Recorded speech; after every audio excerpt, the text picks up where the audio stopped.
ঢাকা ৮ জাতীয় সংসদের একটি গুরুত্বপূর্ণ আসন। সাম্প্রতিক রাজনৈতিক প্রেক্ষাপটে এই আসনটি এখন দেশ জুড়ে আলোচনার কেন্দ্রে।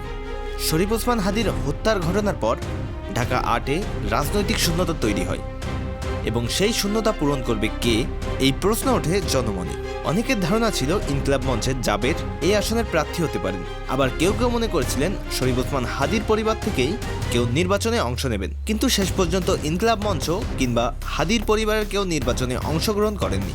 এই পরিস্থিতিতে ঢাকা ৮-এ সাধারণভাবে ধারণা তৈরি হয় বিএনপির প্রার্থী মির্জা আব্বাস এখানে সুবিধাজনক অবস্থানে রয়েছেন।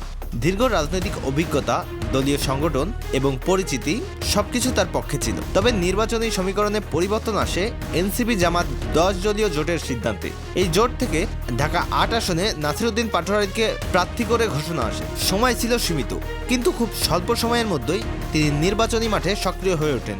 নাসিরউদ্দিন পাটোয়ারীর বক্তব্যগুলো খুব দ্রুতই সোশ্যাল মিডিয়ায় ছড়িয়ে পড়ে। তার অভিযোগের কেন্দ্রবিন্দুতে ছিল চাঁদাবাজ, সন্ত্রাস এবং রাজনৈতিক দখলদারিত্ব। এই বক্তব্যগুলো ঢাকা ৮ ছাড়িয়ে সারা দেশেই আলোচনার জন্ম দেয়। অন্যদিকে বিএনপির প্রার্থী মির্জা আব্বাস তার প্রতিক্রিয়ায় নাসিরউদ্দিন পাটোয়ারীর বক্তব্যকে উস্কানিমূলক বলে আখ্যা দেন এবং তাকে বেয়াদব, পাগল এ ধরনের শব্দে সমালোচনা করেন।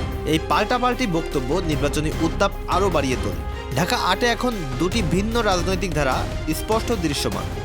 একদিকে দীর্ঘদিনের প্রতিষ্ঠিত রাজনীতি যা অভিজ্ঞতা ও সংগঠনের উপর নির্ভরশীল, অন্যদিকে প্রতিবাদী ও আক্রমণাত্মক রাজনীতি যা সরাসরি অভিযোগ ও প্রশ্ন তোলার মাধ্যমে নিজেকে আলাদা করে তুলেছে।